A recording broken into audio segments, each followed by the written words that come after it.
Terima kasih Anda masih menyaksikan Selamat Pagi Indonesia. Dan pemirsa, serangan Israel terhadap Gaza telah menimbulkan simpati dunia terhadap Palestina. Berbagai dukungan diberikan, mulai dukungan diplomasi hingga donasi. Nah, salah satu dukungan yang diserukan adalah melalui fatwa Majelis Ulama Indonesia untuk menghindari transaksi ekonomi dengan pihak-pihak yang mendukung atau terafiliasi dengan Israel. Namun, fatwa ini ternyata menjadi bola liar yang diduga juga dimanfaatkan oleh penumpang gelap untuk memperoleh keuntungan. Apa aksi solidaritas yang bisa dilakukan selain ajakan boikot produk ini? Untuk membahasnya sudah bersama kami di Studio 1 Metro TV ada ekonom Mumtaz Foundation sekaligus dosen sejarah ekonomi di Institut Agama Islam Tazkiyah Bogor, Nur Rizal Ismail. Pak Rizal, selamat pagi. Selamat pagi, Mas. Pak Rizal pasti memantau ya aksi boikot yang saat ini sedang berlangsung masif. Apa pandangan Anda terhadap aksi boikot ini, Pak Rizal? Ya, pertama yang perlu kita tegaskan bahwa amanat Undang-Undang Dasar 1945 yang menyatakan bahwa kemerdekaan itu adalah hak segala bangsa, ya, maka penjajahan dunia itu harus dihapuskan, ya, karena tidak sesuai dengan peri keadilan dan peri kemanusiaan.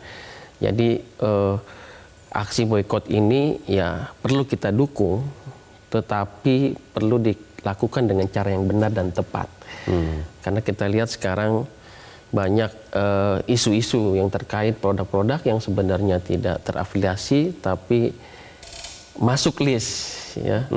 Bahkan tadi telah disampaikan fatwa MUI kan tidak merilis produk-produk yang harus diboikot gitu, ya, tapi muncul di media sosial, ya. Gitu. Dan gerakan boikot ini ya sangat berdampak, ya, terutama terhadap perekonomian Israel. Jadi pendapat saya memang tetap kita dukung, tapi dengan cara yang benar, ya, pandai dan cermat, ya. Oke, dengan cara benar, pandai dan cermat.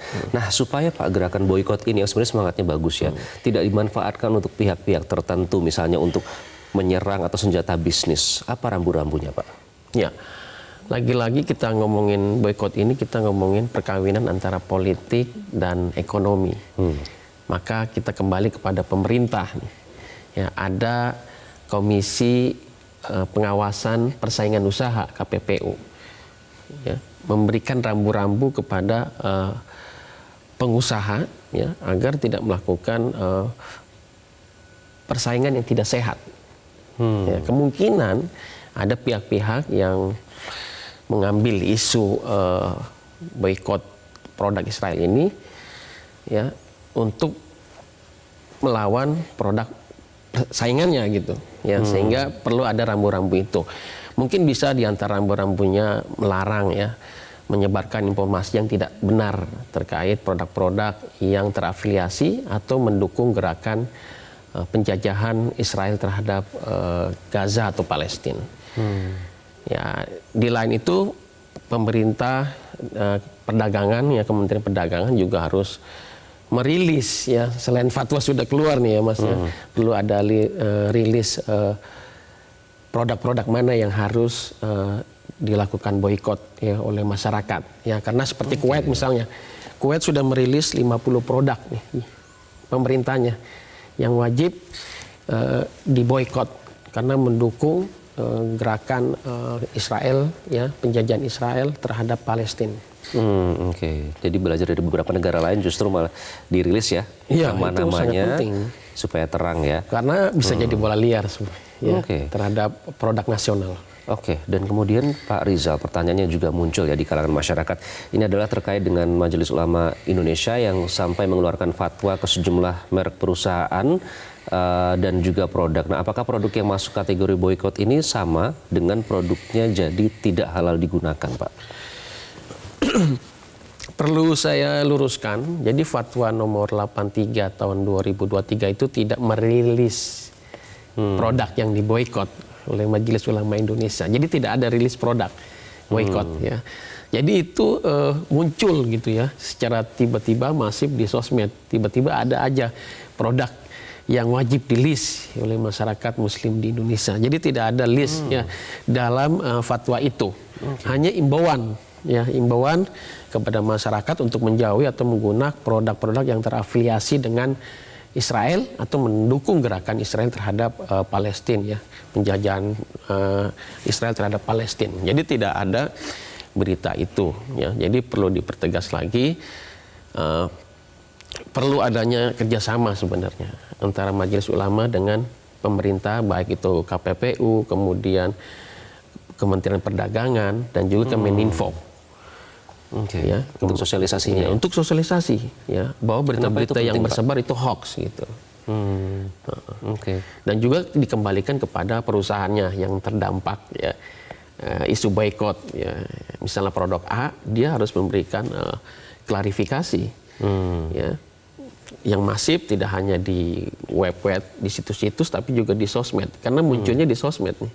Alur informasinya di sosmed. Yang liar, bola liar itu di sosmed, ya. Maka kita perlu klarifikasi juga di sosmed. Oke, Pak Rizal. Jadi bukan lantas semerta-merta menggunakan kemudian produknya itu jadi tidak halal, karena kategori boikotnya saja, listnya saja itu masih abu-abu gitu ya. Oh ya, jadi kan ada dua ya isunya. Yang pertama produknya halal, yang kedua adalah produknya digunakan, ya, pendapatannya untuk mendukung Israel.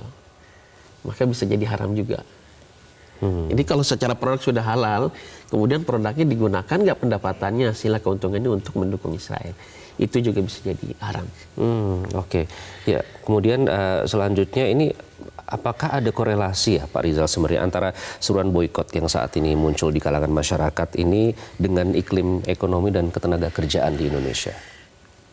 Untuk jangka pendek sih menurut saya tidak terlalu berdampak ya secara makroekonomi ya. Baik dalam ketenaga kerjaan atau iklim ekonomi gitu ya, secara jangka pendek. Tapi jangka panjang mungkin ya. Tapi kalau kita berbicara tentang mekanisme pasar ya, usaha ya, ya terjadi circle ekonomi gitu loh. Ada yang naik dan ada yang turun. Bisa jadi ada produk-produk yang diboikot hilang, produk yang lain akan naik nih. Produk nasional bangkit. Ya. Misalnya minuman mineral, ya. Udah banyak tuh, ya, jenis-jenisnya gitu ya, tumbuh. Kan banyak pemainnya sekarang, pemain-pemain nasional, tidak hanya pemain dari multinasional ya. Ya. Oke, itu salah satu contohnya, Pak. Iya, salah satu contohnya. Jadi tidak berdampak kalau di jangka pendek. Oke, tapi nanti kalau dilanjutkan gerakan boikot ini kemungkinan, iya, kemungkinan berdampak. Ya. Karena memang gerakan ini kan sudah berdiri dari tahun 2005 ya, kalau kita lihat dari BDS Movement Dunia ya. Ya, kemudian di Indonesia juga ada BDS Indonesia. Bahkan BDS Indonesia targetnya hanya 3 perusahaan tuh yang benar-benar signifikan berkontribusi terhadap penjajahan Israel terhadap Palestina. Aqsa gitu kan, kemudian Fuma, dan satu lagi itu ada HP. Tapi Fuma sudah dikeluarkan dari list. Karena sudah tidak mensponsori tim sepak bola Israel lagi. Jadi ini kembali lagi kepada si perusahaan sebenarnya. Oke. Jadi sinergi yang harus dilakukan tadi antar lembaga itu harus seperti apa, Pak? Supaya nanti ini menjadi terang begitu bagi masyarakat yang harus diboikot yang mana dan yang tidak yang mana. Menurut saya intinya adalah di arus informasi. Ya, kalau arus informasinya sudah clear dan benar, maka bola liar yang tadi itu, produk-produk yang dikatakan benar sudah halal, kemudian dia tidak berafiliasi, ya, maka akan settle di masyarakat. Ya. Masyarakat butuh informasi itu. Nah, yang megang informasi siapa? Pemerintah, ya kan? Pemerintah wajib mengeluarkan list, ya. Kemudian Kemeninfo menyebarkannya kepada masyarakat. Ya, kemudian KPPU memberikan tindakan tegas rambu-rambunya ya kepada para pengusaha agar tidak melakukan aksi-aksi persaingan usaha yang tidak sehat. Ya, dan perusahaannya sendiri juga melakukan inisiatif. Pemerintah sudah melakukan, dia juga harus melakukan, memberikan klarifikasi. Kita tidak melakukan mendukung aksi Israel untuk menjajah Palestina. Ya, baik di media offline maupun di media online. Oke, apa sih Pak Rizal kerugian yang akan ditanggung oleh brand-brand yang sebenarnya memang tidak terafiliasi dengan Israel, kemudian karena bola liar di media sosial tadi, kemudian mereka jadi ikut-ikutan begitu di boikot, padahal tidak ada hubungannya. Apa kerugian bagi mereka? Ya, kerugiannya ya secara mikro berdampak kepada pendapatan perusahaannya. Ya, kalau ini sampai berlanjut, tidak hanya temporer, bisa jadi tutup tuh perusahaan.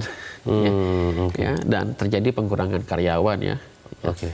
Tapi lagi-lagi pengurangan karyawan itu tidak begitu berdampak karena perusahaan yang lain yang mempunyai produk yang sama gitu. Karena produk ini banyak kan produk Substitusi ya. substitusi. Baik. Pak Rizal terakhir Pak, karena durasi kita sudah habis. Ini apa aksi solidaritas yang bisa dilakukan selain ajakan boikot, Pak?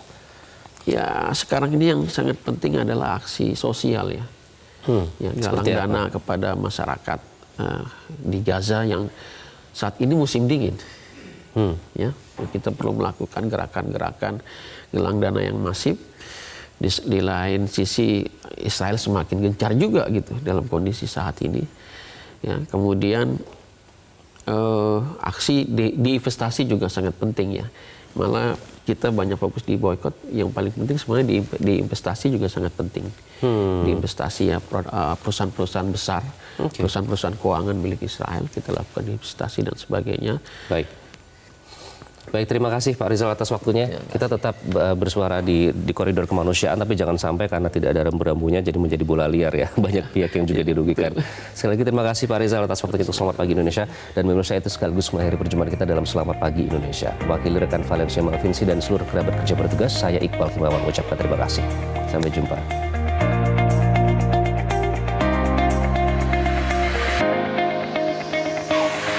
Jelajahi cara baru mendapatkan informasi. Download Metro TV Extend sekarang.